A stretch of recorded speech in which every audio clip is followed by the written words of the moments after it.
our team, we've been in East Africa in the Arabian-Nubian Shield for over 20 years. SUNPF over the last 7 years has been exploring in Ethiopia. It's magnificent geology. We've had ongoing challenges with first civil war and political stability.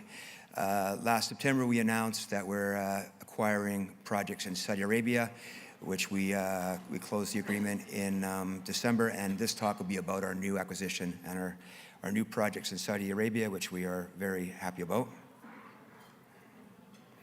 Forward-looking statements, the usual, I'll be making many. So Saudi Arabia really is a rare exploration opportunity, and we've always known it has exceptional geological potential. It's the east side of the Arabian-Nubian Shield, where we, like a mirror image of what we've seen in Eritrea, Ethiopia, and Sudan.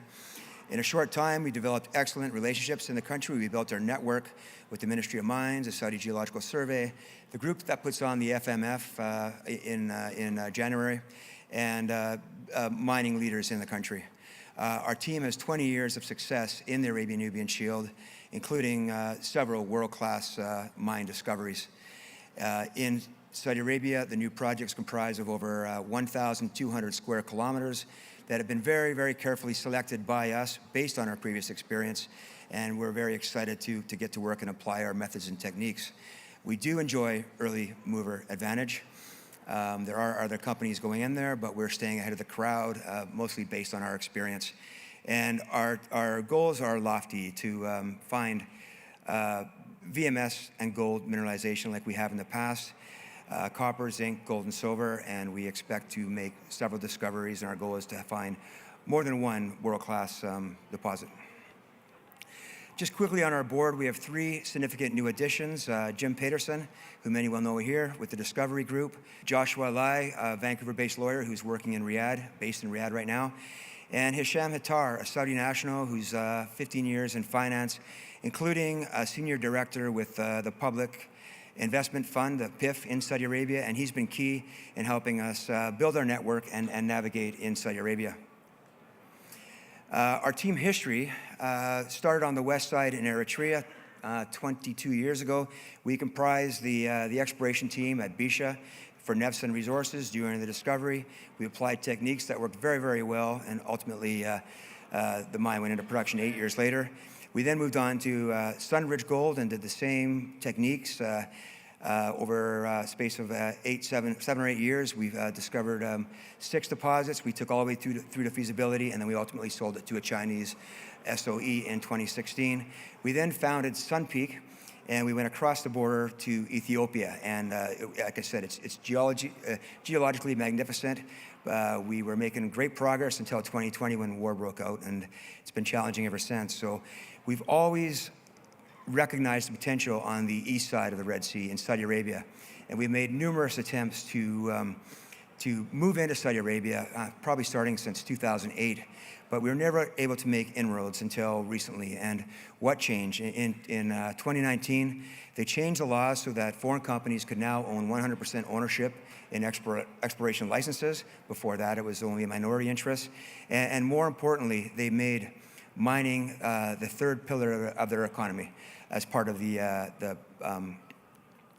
Vision 2030, which is a plan for economic diversification away from just being merely dependent on oil and gas.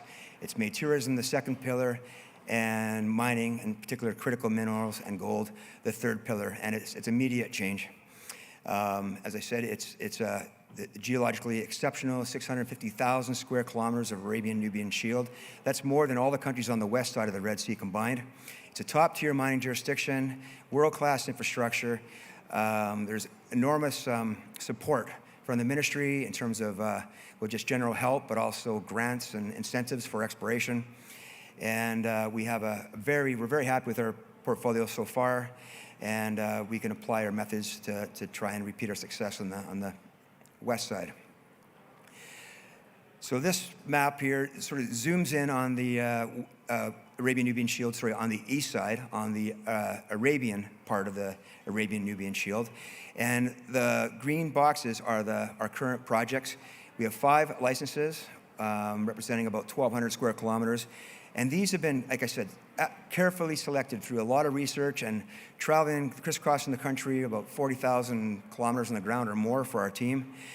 So we're very pleased with what we have. Every one of them has typically Gossens, the surface expression of VMS. And we completed the deal in late December, but we're already full speed ahead work. We have an office in Riyadh, just to the right, to the east of the map, off the map.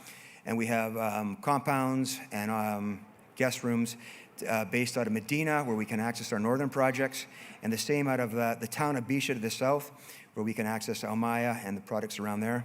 And then at the bottom, we have the Ali Hila VMS project that we work out of the town of Najran.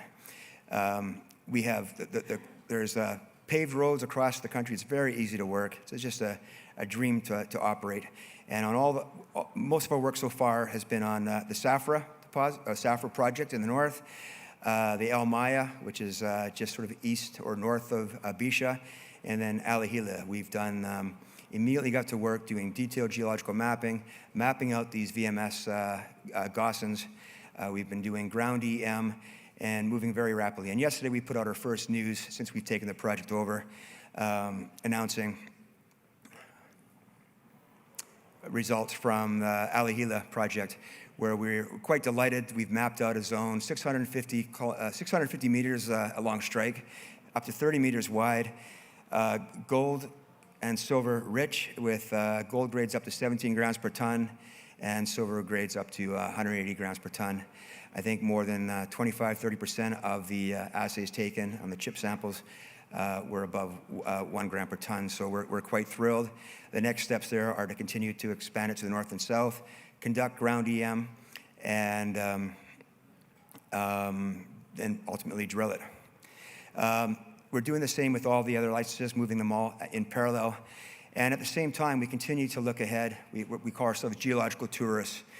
We do a lot of research, and we go on little adventures to examining potential projects that we've identified. Some of them we can cross off right away, but we are seeing opportunities, and that is keeping us ahead of the pack in Saudi Arabia.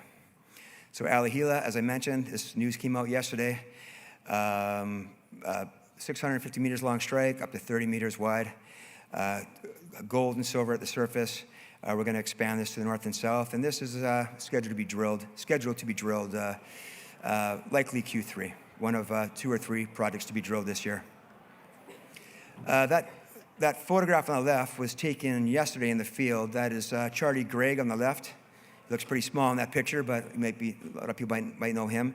Aaron Albano, one of our geologists on the right. It was taken by Doug Reddy, who was previously with Equinox Gold, the COO, who's working with us now. So we trade on the venture. We have $6.5 million in the bank, enough to execute all our plans, including drilling this year, and we do expect to have success.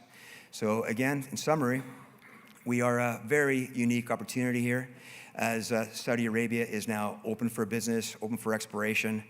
There's immense help from the government and to try and make it the third pillar of the economy. We do enjoy first early mover advantage, and we continue to stay ahead of the crowd, exploring rapidly the licenses and the products we have already, while continuing to look ahead for new projects to add to our portfolio. Aggressive exploration work began immediately once we acquired it, so we're already a few months in, and working towards defining drill targets on at least 2 projects this year, likely Q3. And our team, this is right in our wheelhouse. We've got 20 years of experience in these kind of rocks with previous success on the west side. We are well funded.